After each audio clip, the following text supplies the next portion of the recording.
regardless of how much we have or how much we don't have, one of us can do something better than the other could. Mm-hmm. One of us has more of something else that the other one doesn't. Yep. You know what I mean? So there's no reason for none of us to be out here struggling really hard.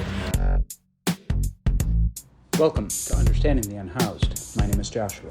Through a series of interviews with people who have direct experience with homelessness, as well as people who are attempting to address the systemic issues that cause homelessness, my hope is to increase compassion and empathy for this population that has long been ignored.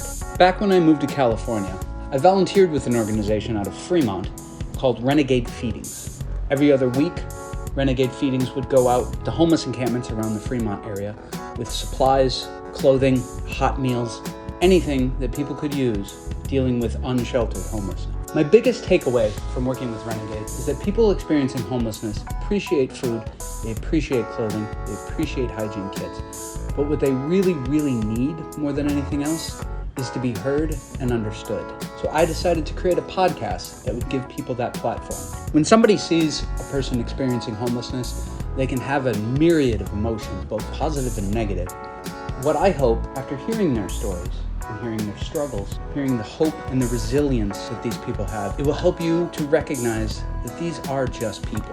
People who, through a series of bad luck, bad choices, and a very broken system, have found themselves without a roof over their heads.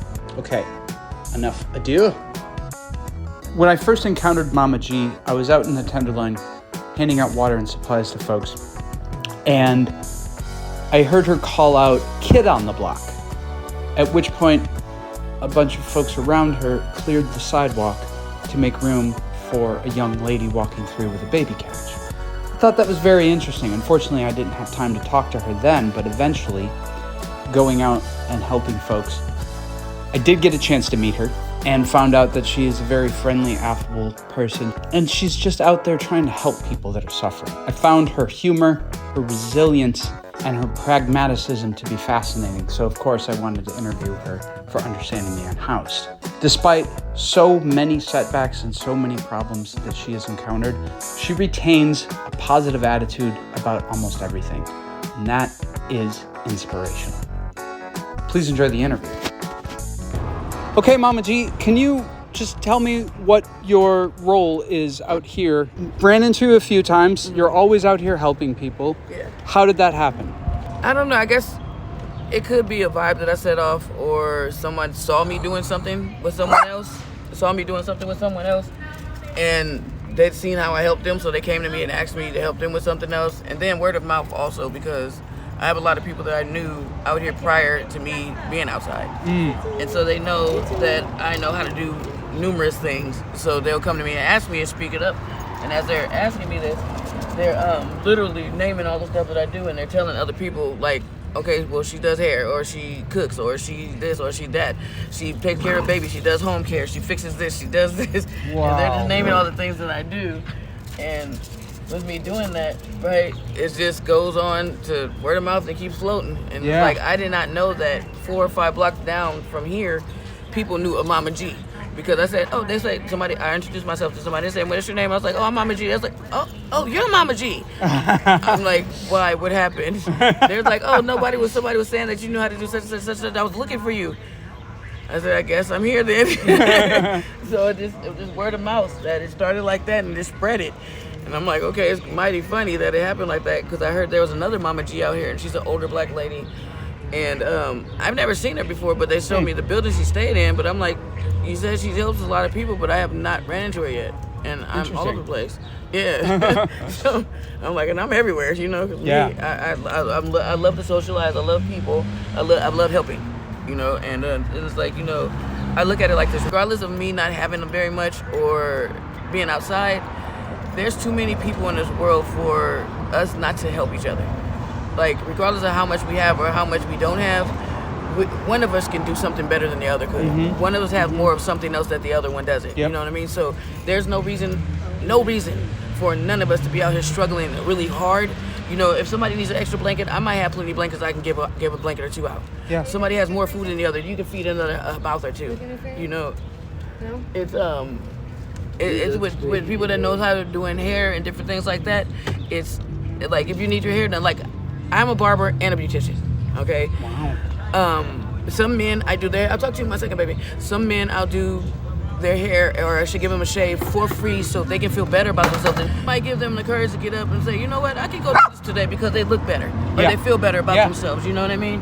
And then when the woman, when they're walking, I'm a woman myself. So when I'm in a depressed state and I see a person and I know that look in their face, I'll tell them, come here, baby, let me do something for you. I'll fix their hair or give them some makeup or give them a cute outfit or something to put on them so they can feel better. When you feel better about yourself, you get up and get motivated about things. You know what I mean? Yeah. Because when you're not motivated to do anything, the motivation goes with how you smell, how you look, how you walk, how you talk, how your posture is, how everything goes. You know what I mean? And I know what that feels like because I have severe depression. And I know because I know how to do hair. I know how to pick out clothes and make people look nice and stuff like that. And I'll shut myself down sometimes, and I won't do it at all until after a while I start staring.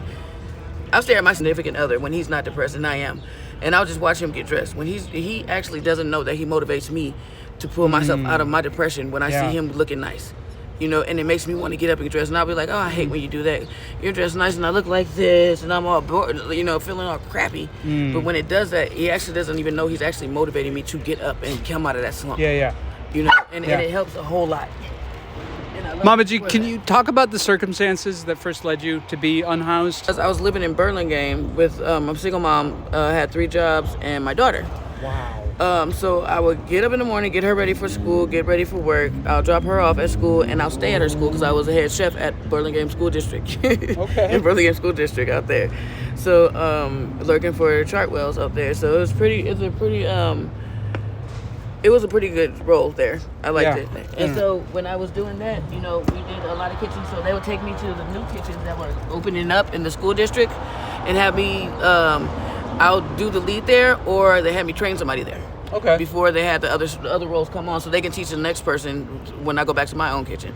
So I did that while she was at school, and I worked at her school as well, as my daughter's school as well. The kids loved me in there too, and that's where the name Mama G actually originated from. Ah, nice. Yeah. Okay. So they was like, that's my mom. They used to call me mom. She said, don't call them mom. Don't call her your mom. That's not your mom. That's my mom. She would get so upset. So they was like, well, how about Mama G? Because her name is Gwen. We don't want to call her by her name. And I was like, that's fine. She's like, okay. So that's where Mama G comes from. And then as I dropped her off school and everything, doing the cleaning up, and my landlord was about to lose his home. He had to pay his mortgage. Okay. So the unit that he had me in, the condo out there, he had to end up selling mine. Wow. So in the midst of going 3 jobs, dropping my daughter off at school, I'm also packing, trying to pack and put things away and clean up the unit before we leave. So in the midst of all of that, when I get to the last day that I clean behind the stove, push the stove back, put the key in the box, I sit at the top stair, I'm like, okay, now, done with that, we get my daughter and we can go. What the hell? I have nowhere to go. And I just bawled my eyes out. And that was the first circumstance when I got out there. And I was like, why? And how did that happen? But it took me 3 months, and I got into a place. You know, I got into a place. So then I ended up working 2 jobs at that point. Then went down to 1, and then it was like just part-time with the 1, you know, so things started changing a little bit. But I mean, still I try to work and do hair to odd ends here and there, you know. I started talking to somebody when I moved to 3rd Street, and I was living there taking care of my daughter and my cousin, which we call my niece, which is funny, taking care of her and her daughter. Okay. She runs away. So my landlord decides to tell me I'm not going to be able to afford the rent. And because at that time I was young or whatever, I'm not understanding why he's saying this to me. So he basically tricked me out of my apartment and helped me move out by getting me the U-Haul, the storage, and all this other stuff, move somebody else into my unit, and didn't say tell Section 8 for a while. And then when they finally caught up to me, it was 2 years later after everything was said and done. I'm like, I can't even get my Section 8 back. I can't even do this. Why would you guys tell me to move and I didn't have to? They was like, oh, you didn't have to move. You could have stayed there. We would have adjusted your rent. This is what happens. Wow. So I have been out here since 2013 because of that. And it doesn't make any sense because now I lost the Section 8 that I would have had for the rest of my life. And it wasn't behind my child. It's because of me. You know. And so wait, just to be clear, you can't go back on Section 8 now? If I do, it's going to be a different voucher. It wouldn't be the same one that I had. because this one that I had was literally for the rest of my life because of my mental health, and okay. I don't know what to do about that. Maybe something is to be done. I hope I could get something done, but right now I don't know. All I know is that even though I'm out here, I know it's not fun. It hurts. Hey, baby. It's not fun. It hurts to be out here. You know what I mean? But, if I can help anybody do anything that's in my power, I'm going to do it. Because I know how it feels not to have something. I know how it feels when people look down at you. I know how it feels when people look at you like ill or a person that, even if they're in the same situation you are, they're looking at you and judging you and behind what they think is the reason why you're out here. People think I'm out here probably because of drugs. They think I'm out here because of the police or I'm on probation or anything like that. Just to get it straight for everybody. Me, I am never been in jail. Okay, I'll be 46 May 25th. Wow. I mean 47, I said 46. I'll be 47 May 25th of this year, okay? And the only time I went to jail is on a lie because the police said I was illegally lodging outside. Can't do that unless it's nighttime. I'm standing up in the middle of the daytime folding my clothes and they arrested me. 14 days later, they said that I'm a public nuisance. That doesn't track. Okay. Right? Wow. So then I was in there for like 2-3 days at that point. And I'm like, they putting me in orange, and that means I'm going upstairs. I'm like, you're arresting me. I didn't do anything. The judge finally talked. The judge looked at the guy that was trying to put everything on me and said, we're going to give her a stay away and this, that, and the judge kept asking me, he said, you want to do what? He said that like 4 times. You want to do what? you want what? What did you say? Stay away from over there? No, I'm not doing that. You don't want her to sleep there, right? You don't want her to camp there, right? You don't want her to lodge there, right? He's like, yes, exactly. He's like, that's what I'm putting down there. I don't want her doing that. Gwen, don't go over there. Don't sleep over there. And he turned back around and looked at the man. He said exactly like that, right? I said, right? And I was quiet. I couldn't say nothing because I've never been behind there. So I'm just like shaking my head, right? I'm not saying anything. He's like, you can talk, we're recording everything, so we got to hear what you have to say. I said, okay. So I think I saw a smirk on his face like he wanted to laugh at me, right? Sure. And so in the midst of that, after they did all that stuff, right, they haven't bothered me since. A lot of the people that work out here, they take your clothing, your personal items, everything that you own that is dear to you, the only thing that you have out here in life for yourself. They take it from you and they think it's funny. It's not funny, it hurts. You're taking my life from me. That's sick. I have medicine in there. Yeah. I have my clothing, my hygiene. So you're taking my hygiene, I'm going to smell. You don't like a smell out here, so why would you take that from me? You don't want us to have excessive things. Of course, I understand that because it's the streets, it's outside, and it doesn't look pleasant. How about you give us these big locker retainers and put it somewhere we can put our things in there, bigger than these little storage rooms that you're giving us. Something that we can manage ourselves without you policing us and telling us no. Maybe we'll put it in there and go in there daily without carrying it with us because we don't like to have to carry all the shit with us. Yeah. There's a way of doing things. If they need somebody to help do these things, I got a lot of ideas. I have a lot of ideas. Yeah. Just like I have an idea for a 4-story apartment complex for the homeless, and there's a 12-year program where you have your own apartment for 12 years. Wow. And I'm going to help you slowly come off of whatever drug you're on, and I'm going to help you stay into housing for 12 years. Wow. And I'm like, I know it'll work because I've asked people about the programs they have out now. They said it's okay, and I explained my program to them. Every last one of them said, hell yeah, we're moving there. Like right now, it was open. And I just need to find me a 4-story apartment complex so I can do this, and I need to learn. I need somebody to help me write out a proposal, and I'm try and see if it works. Yeah. Have you worked with anyone on that? Not just yet. I'm just now starting to vocalize it and tell a few people here and there about it, but I'm looking for somebody. Yeah. It just put their hand out to say, well, here, we can start here. Yeah. If I can get somebody to help me with that, that'll be amazing. That would be amazing. That would be amazing because they want us off the streets now, and for a 4-story apartment complex with numerous, it's for single parents and for families, and the other side is for individual singles and couples. Yeah. This is not like your regular place that they have out there right now. This place is going to be meaning something. We're going to show you life skills. We're going to teach you how to do things. We're going to show you how to slowly come off of that drug that you don't want to be on anymore. We're going to help you be happy with yourself again. We're going to show you how life was before you did that. And when we have our memories back before we did drugs. I remember when I did this, I had fun doing that. I'm going to slowly bring you back to that. Yeah. And when you get there, and that place is not just going to be just a facility, it's going to be a family. Where we're going to help each other. Yeah. And we're going to love each other. And we're going to discipline each other. I'm not going to give the rules. Hold each other accountable. Exactly. Yeah. You guys on this first floor, the first group come in, you're making the rules. and I'll just oversee what you guys put down. There's so many like small things I'm thinking of while you're talking about this plan that keep coming to mind. Like, how do you get people to stop keeping everything that they own? How do you work on services? Mm-hmm. How do you help them? How do you help them get everything that you're talking about is going to be the things that I'm working I love it. with. I love that. Everything that you're talking about. Idea. Yeah. Wow. Like, you don't have to hoard everything you have. Look at the necessities. Like me, if I see a lot of stuff outside and it looks to everybody else, it looks like junk in a mess, right? In my head, I'm labeling already. I'm labeling everything. And you know how I clean it faster and make it look better? I start with one. I'm doing nothing but papers, books, bags, anything that is paper. Has to do with paper. I don't care what kind of paper it is. It's all paper. Mm-hmm. Pushing that to the side, piling it up over there. That's out of the way. Now it's a little bit smaller. Next thing, plastics. Put that out of the way. Next thing's fabrics, like clothing. Move that out of the way. Pots and pans. Put that out. You know, I do it like that. You do it in sections, it gets done faster and a lot neater. Yeah. I see things like, that's how I look at things. I don't look at it like, oh my God, that is just nasty over there. I don't look at it like that. Everything's labeled me. I draw as well. So everything else, like everything I look at, I take pictures of. And it's like, and I remember it. It's a lot of things that I would love to do. I just need the resources. Can you talk about, so one of the things I've seen you do, and you mentioned this to me earlier, is you tell everyone that's out on the street to clear away when somebody comes through with like a baby carriage. What started that? Actually, I think I caught on to that. I caught on to that as I was growing up. Actually, because you know, drugs have been on the scene for years, especially in San Francisco in certain areas, especially Tenderloin. Yeah.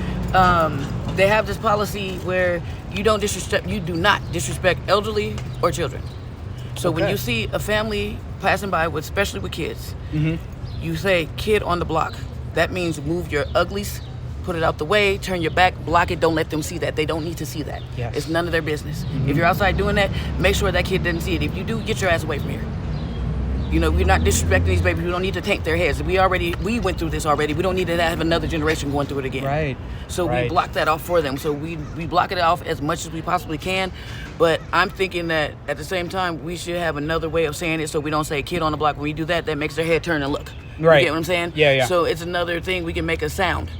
Or just a little chirp or something like that so they know it's about a kid, or a horn, or some other thing so they won't have the kid pay attention to what they're looking at. You know what I mean? Yeah. You do it like that. When they hear that sound, okay, that means block everything. You know, because that's a kid coming. Or it's an elderly. You don't want the elderly to see you doing this, that, and the other. Okay, make another sound for them. You block that so they won't see it, you know. And I think it's a good idea to do it because we don't need them to see that. The elderly already think of us like we're crazy. Yeah. You know what I mean? Yeah. So we don't need another thing on us on top of that. Right. You know, so they already think we're disrespectful until you show them different, until you smile at them and tell them, hi, how are you doing? So I do my best to do that as well. Any person that passes by me, I do my very best to give them a compliment. Nice. Even if they might not be the best looking of people. I might see something that they have on and say, that color matches your skin very well. Or, you smell good, I like the way your perfume smells. Or, I like those shoes, I love them shoes, I would like them shoes. You know, I put compliment to any person that I make and do that. It's to the point where I'm like, oh, you got a big booty. I was like, it's to the point, you know, I'll do like that, you know. And then my sister, she's like, you know what, you're crazy. I'm like, I know that because you got a big booty too. You know? So, I try to do that or try to get somebody to laugh or feel better about themselves, you know what I mean? Because it's already hard as it is out here. Like, it's not fun. And people think that we want to be out here, and it's not. A lot of us don't want to be out here. We just want us to have a stable home. That was one of the things I wanted to ask. What do you think the biggest misperception is about the unhoused? Two things. Out here. Two things. No, more than two things, actually. Probably more, yeah. There's a lot more, but one of them is we're all drug addicts. No, we're not. No, we're not. All of us out here not doing drugs. All of us don't care about drugs. Not the majority of us. Half of them might do and the other half might not. Some of them are doing drugs so they can be numb to what was going on out here. So what's happening, yeah. We're outside. You got people talking about you. You got bugs around you. You got rain out here. You have nothing. You're hurting. Yeah. And people just look at you like you're ugly and stupid and just the scum of the earth. And I'm trying not to cry about that. It hurts. How dare you judge me behind an incident that I didn't cause? You don't know where I came from or what I've been through. And you're judging me. I left my home because I was getting beat. I was in a domestic violence relationship that I could have died. Wow. I came outside so I can get away from that. Damn. A lot of people don't know that I was in that from 2013 until now. The one where my landlord pretended and lied to my dude at the time and said that I was giving him head to pay my rent. And I'm not that type of person. I've never been like that. For whatever reason, he believed that and kept that in his heart, and he just became evil toward me for no reason. He stabbed me in my leg. He sucker punched me in my mouth. It is just so many things. He slapped me out of nowhere when I was asking him what was wrong when he came in the house upset about something. I'm like, babe, are you okay? He slaps me and yanks my headphones out of my ear. When he does that, I put him in a headlock. He's reaching for something. I had 44 staples in the back of my head. If I get hit in the back of my head, I'm gonna die. Wait a second, 44 staples? Mm-hmm. Yep, I had brain surgery. And I have a part of my skull got taken out and the first bone in my spine got taken out. If I get hit in the back of my head, I'm gonna die. Wow, how did that happen? Something I was born with called a Chiari malformation. And my skull, my brain hangs lower than my skull. So I was barely getting any fluids going between my spine and my brain. It was barely a drip going through there to where I ended up having to go to have major surgery. And they took this much of my skull off and the first first bone in my spine, so I can have some pressure off of my brain. Wow. And so this happened when you were very young? When I was born with it. Whoa. And so when I finally got the surgery, they found out about it when I was 35. Oh. Everybody thought I was lying about my head hurting and thinking I wanted drugs and all this other stuff. And mind you, I didn't know what a freaking Vicodin was until I was 39.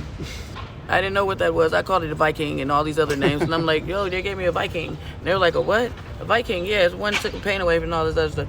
They said, a Vicodin? I said that. They said, no, you said a Viking. I had no clue what these things were. So when they were telling me I was popping pills and taking pills, I didn't know what they were talking about. Right. I didn't know about none of this stuff. I'm just learning, literally. I'm about to be 47, like I said. I'm just now learning about all of this shit out here right now. Sure. Late bloomer when it comes to things like that, you know. Guess so. And so when I decided to get up and leave from that man and got the courage to leave him, the first place I went to was General Hospital, and I slept outside by the porta potties for a little while. And then I end up slowly migrating out this way because I know a lot of my friends and family was over this way. I just didn't know what was over here. And a friend of mine was telling me to camp out by her building, and because of certain services that are over in that area. So I did. I started to, everything was going fine, and then all of a sudden you get people that is going to hate on you. There's the people that are in the building that works for certain things that's just going to hate on you for whatever reason, and then you got other people that's hating on you because you have more than them or better things than them. Just like DPW took everything that I owned. All my stuff was expensive. Like I said, I had 3 jobs. Yeah. Right? I do hair. Oh, none of that stuff is cheap. No. None of those things are cheap. I had iPads, I had phones, I had electronics. All my people that looked at my tent, they said that looked better than their rooms. Okay? Damn. You know what I mean? And they took everything that I owned. Everything. So this was in a sweep, I imagine. Yeah, they just and I came didn't even through. know. So how many times has that happened to you? That happened to me, taking everything that I had 5 times already. Wow. Everything that I freaking owned. Wow. And I had to start over again. It's because the person that I am, and I thank God for that. If I am who I am, people bring me things, and they give it back to me. They see that they've taken something from me, and they'll give me something better, like this walker. They knew I needed one. They gave me a new walker. Yeah. You know, and they brought it to me because they thought about me. You know, and I thank them for doing that. You know, because I don't ask for anything from anybody. You can ask anybody. I don't ask anybody for anything. It's like in the 4 years that I've been on this area, you can probably count on 2 hands how many times I've asked anybody for anything. You're just letting the universe give you what it will, basically. Yeah. It's what it sounds like. Yeah. And it also sounds like you've got a lot of beautiful energy you're putting out. Yeah. That's obviously going to come right back to you. Yeah. So. I don't know how not to do it. Nice. I don't know how not to. I don't even know how to turn it off. I'm sure you've wanted to a few times. A few times I yelled and screamed out loud, I'm not helping anybody no more. F this and blah, blah, blah. Yeah. Literally minutes after I said it, baby, you okay? You want this right here? Turn it right around, give it to somebody. I don't know how. It doesn't shut off. Yeah. It's just there. So what do you wish was being done better by the city? By the city, I wish they would first and foremost talk to us like we're human. Look at us like we are human beings. Know that we are human just like them, because we eat just like they do. We use a bathroom like they do. We sleep like they do. And we have families like they do. Yep. That's the first thing I would like them to notice. Know that we are human beings. We are not animals. Yeah. Secondly, I would love for them to stop acting like they want to house people and say they're going to house us and they don't. And they want to put it on a priority case type thing. When you put a priority case type thing, you have people that are in these houses, in these shelters, in these apartments that don't even want to be in there. So they leave their apartment all nasty, dirty, and they're outside still, and they're not even in their unit. Give it to the ones that want to be inside. Yeah. Look at the ones, and you can tell who really wants to be inside. You can look at the ones and tell that they want to be inside. The ones that don't want, leave them alone. Yeah. If they don't want to be in there, leave them alone. Pick an area of the city and let them stay right there. They can go in and out as they please like that right there. And if they got to pay rent, let them pay like a $40 a month to go in and out. If you're complaining about the reason why we're outside because we're not paying rent and shit, make them pay a section area and have them give them area to pay $40 a fucking month. And they still can stay outside and do whatever the hell they were doing in the first place. Sure. And leave them alone. How's the ones that want to be inside? Yeah. I want to be inside. I don't care about paying rent. Don't bother me. I love to cook. I want my kitchen. I like privacy. Yeah. I like to close my door. I like to have my glass of wine while I'm making dinner for my husband and my incense going and the wind coming through the windows. Yeah. You know, I love that. That's me. You know, I'm a relaxed person. You know, I like to make a dinner if I have 4 apartments in my living on a 4-plex, I'll make dinner for all of us and bring it down to each house and give them, that. You know, I don't mind doing that. I love to cook. I love to feed people. I love to see people happy. Yeah. You know, and it's just like, stop treating us like we're they're animals. I'm not going to say second class. Stop treating us like we're animals. And you're herding us around in circles and shit. You don't want us to be in one area. Find one of these freaking... What are they doing with this motel? Exactly. I don't know what they're doing with this thing, but like the alleyways that you keep pushing us out of, why? You don't want us to be on the front street? Leave us alone in an alley. Block that off so nobody can see in there. Put a door right there or something. We'll be out the view. Make sense of what you're doing. It's areas that you guys have blocked off. Y'all put us out in Front Street over there when you had Tent City, over there by the fucking, what is that? The Asian Museum. Come on now. Make sense of what you did. Make fucking sense of what you did. You're right down there by Civic Center, in front of everything and everybody, and you have a fucking tent city down there, but you don't want us in front of everybody. Make sense of what you did. You have cuts all over these cities that nobody knows about, that people know about, that we know about, that you can let us stay in there, close that off, and nobody wouldn't be bothered. You wouldn't have to complain about shit. You get the right people to know how to manage stuff over there, like myself and other people, manage stuff right and know how to do it right, and you won't have no problem. Y'all could take Treasure Island and put us over there. And we still got to pay rent. We still got to do what we have to do, but over there it has better be clean. Put us over there out of eyesight. But you're not thinking. You're taking this money and somebody else is stealing the money and doing all the other shit with it. Make sense of what you're doing.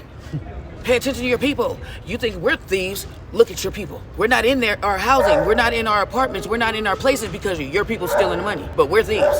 How often do you get moved while you're out here? Oh my God. Today I think 3 times. I think my husband told me about 3 times. The other day I think we moved about 6. Whoa. Yeah.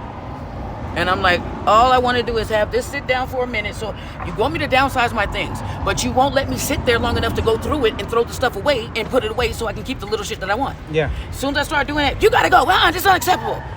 Okay, I'm moving again. Pick up everything that I had, put it back on there, move it down here. Okay, if you don't want anything, leave it here for DPW. Don't rush me to do what I have to do. I have personal things in here that I don't want to throw away. Right. It might be personal things. It might be 4 personal things in that box that I really need. And the rest of it is garbage. Y'all gonna take the whole thing and throw it away. Y'all sneak and throw our shit away too, without us looking. I turn around, picking up stuff, to pack up some stuff. I turn back around, 4 of my boxes are on the damn truck. And if they're on the truck, you can't take it off. They threw my shit away. This was just like 5 days ago. I turn around to pick up this stuff, to do this. I turn around, my 2 carts are gone. It's on the truck. What the fuck are you doing? The police said I can keep all my stuff. Why are you throwing my shit away? Dude slipped out and said, we get paid for this. Oh, so you get paid by the pound. Paid for stealing people's stuff. You get paid for stealing from the home. That is dark. Right? Damn. And they're happy to do it because they smile when they do it. They smile when they do it. Evil ass people. That's sick. There's special places in hell for people like that. For sure. Whew. Tell me about the good things that have happened since you've been out here. When there's people that come out here and don't look at us funny, and they don't have a problem giving us a hug. I hug everybody. I hug everybody. And I don't care who you are, what you do, how you look, how you smell, I hug everybody. You know, because I want them to know that they are loved too, and there's somebody that does care, and they don't care about how they look, anything. There's no judgment there. And when I say 100% no judgment, that's why I give a hug. When I give a hug, you're getting really close and personal with a person. And that's showing somebody that you really, truly care about, or someone, or anything about them. Yeah. So I give a hug every time, so I let them know that I'm not looking at you in any kind of way, but as a person. That's why I always hug. You know, and I don't want to be looked at as an animal or a creature or somebody like, ew, she stinks, oh, she's nasty, oh, she got this, oh, she got... You know what? Shut up. Ew, everybody has something. It's true. People have attitude problems. People have odor problems. Some people have eating habits. Some people have shopping habits. We all have problems, you know, but I'm not judging that. I don't care. Yeah. It's not my life. That's yours. You do what you want to do with that. If I can help you with something, I will help you if you ask me for it. Other than that, it's not none of my business. You know, I'm not going to judge you if I'm sleeping. If I'm living, say one of these apartments or one of is mine, and I say, y'all, let me sitting outside my apartment. I'm not going to call the police on them. I'm not going to tell them to move either. I'm going to, you know, do me a favor. Just don't block my door and keep your trash up. That's all. Go about my business. Because guess what? You have to sit somewhere. If you got to sit in front of my house, sit in front of my damn house. Sure. If everybody's telling you to move, you ain't got to go nowhere and sit in front of mine. You know, because it's sickening how people act like we are just stealing something from them. We're outside of your house. We're not in your house. Why are you worried about what the hell am I doing outside this gate? Why are you worried about that? You have that much nothing of a life to deal with, so you're going to stare out the window and watch what we're doing so you can call the police? You want that much company? How about this? If you want that much company, how about you bring your ass outside and talk to me? You have company. Or invite one of us in there so we can talk to you. That's company. Miserable ass people. Yeah. Have no life. Yeah. That wants to complain about what we're doing because we are down on our luck. And people don't always honestly come and help to try. When we say we want to go somewhere, every time I'm about to get into my house and somebody kicks me out of one of the shelters. And it's females. I was going to ask you about the shelter Yeah, they situation. kick me out every time. So and they find reasons to kick me and my husband out because I don't know if they are upset because he's 15 years I'm 15 years his senior. Okay. Okay, I don't know if they're upset about that and that we don't argue. I don't argue with him. I don't yell. I don't scream either. We've been together for 2 years, a little over 2 years. Okay. We had one fight. That is very impressive. Do you not know when we get into arguments, do you know how loud my voice goes? It goes this quiet. Whoa. I don't yell. You don't yell. I don't yell. Okay. Why? Because you don't listen when I yell. It's true. You don't want to hear what I have to say when I yell. Yeah. And you don't care what I'm saying when I yell. And I don't care what I say when I yell. When you yell, you say disrespectful things. You say things that you say things that's very hurtful. You know, and you do things that you don't mean when you do that. So I chose the route of whispering. Because when I whisper, you keep saying, huh. Now you're asking me, what did I say? Not shut up. It's true. So I whisper. It's brilliant. Yeah, and it works. It's good. And it really works. There's no arguments there. And then on top of that, not only that, I'm not a selfish person. I'm selfless. I literally, one day, was nothing going on. About a good month or so. And I'm in the bathroom, doing my hair a certain way. I like to get dressed up for my husband when we're in the room all the time. I do it all the time. I like the look he has on his face, so I think it's adorable. So I always go in the bathroom and I put on different outfits and stuff like that. I'm doing my hair, and as I'm doing that, I'm thinking. And I don't know what made it pop in my head, but this word procrastination popped up in my head. Okay. And as I thought of that word, I looked at something, and I came out the bathroom, and I gave my husband a hug, and I told him, I said, baby, I'm so sorry. And he looked at me, he said, what? I said, I'm so sorry that I did that to you. You know, I don't use the word sorry. I say I apologize, but I'm so sorry. And I'll do my very best to fix it. And I'm going to do my very best not to do that again. What are you talking about? I said, hon, procrastination is really ugly. It hurts people really bad. I said, I sat back for the last 2 months, 4 couples, and I watched the one that was being an idiotic procrastinator. And it's ugly. I did not know how it affected the other person, and I watched this baby cry her ass off. Cry her ass off behind losing something because this person procrastinated, didn't get their housing. They lost their place because this person was procrastinating. This other one lost a job because this other person was procrastinating. Because they didn't want to watch this in time or come here on time. That is the ugliest thing that you can possibly do. One of them. And I thought, that is ugly. It is an ugly, ugly, ugly demon. And I looked at him, I couldn't say nothing. And I gave him a hug again and said, I am so sorry for that. I thought about me. I put the shoe on the other foot all the time. I put myself in a situation to make sure I'm not tripping. And if I am, it's because I did something that was dumb as hell. And I'm going to own up to it. I own up to my faults. I have no reason not to. And if I don't own up to it because I didn't know I did it, I will own up to what I did. I have no problem doing that. Yeah, I believe that. You know, and then it's like, when I told him that, he was quiet. And I said, did you hear what I said, babe? He said, you know, you are the first and only person that's ever came to me and just talked to me like that and just came to me and said that you apologized for something that you did wrong, that I never had to bring up to you. And he said, that felt good at the same time. He said, and I thank you. You know, and I was like, you're welcome, but I'm dead serious about what I said. Like, that is an ugly monster. It really is. So it's like, you know, I'm jumping all over the place with a lot of different things, but all of it comes together because when we get inside our rooms, it is so much of a relief. And it's like, I sit on the bed and I just take a deep breath and then I blow it out and we're like, oh my God, we're inside. I'm like, baby, we can take a shower and go to sleep. Before I can say sleep, he's already snoring. You know? Yeah. And then I'm in the shower for about 4 hours. It's just grooming myself because I'm like in the bathroom. Yay. And it's like, then they kick us out. They think we want to be out here. No. We have so much stuff because we have to survive outside. Yeah. We have so much stuff is because the things that we have out here is the stuff that's going to keep us protected while we're out here. Keep us protected physically, mentally, emotionally, and with food, with friends, with everything. It helps us with everything out here. It's cold out here. We need a lot of clothes. We need a lot of blankets. Yeah. It's cold outside. We eat. We need food. We need boxes so we can have our food in there. We need hygiene things. We have animals. We have our dogs' animals. We have their food. We have a lot of things. We need the stuff to lay on. I can't, me, myself, I not only just the aches and pains, I have curves, okay? I can't lay on nothing like that. That's going to hurt the hell out of me. I need to have a lot of cushion to lay on, so I need a lot of shit that I make my covers and my covers and my clothes become my pallet. You know, I can't lay on the ground like that. I don't want to, and then half the time I'm sitting up all night. I don't get to sleep most of the time. No one should have to. That is just, you know, and it's sad. I sit up most of the night. I make sure my baby and my dog right here and my husband, I make sure they get to sleep. But Mama G, thank you very much for talking to me.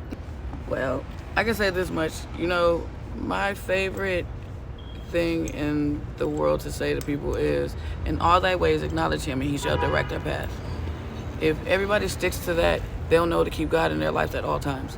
And regardless of what they're doing, good, bad, ugly, smelly, whatever it is, if you keep him in there, he's going to be there with you and he's going to help you through it all. I know that for a fact. I know that for a fact because I use it all the time. Hi again. Thanks for listening. If you know of any unhoused individuals that would like to be interviewed or you would like to submit an interview yourself, please reach out to us through the website, understandingtheunhoused.org. Click on the contact button, send us a quick message. We'll get back to you as soon as we can and get things moving. Also, while on the site, if you're feeling generous, please click on the donate button. There is a very low overhead for this podcast, but there are costs involved. Thanks again for listening. I hope after hearing these stories, you will have a little more compassion, a little more empathy, and a better understanding of the unhoused.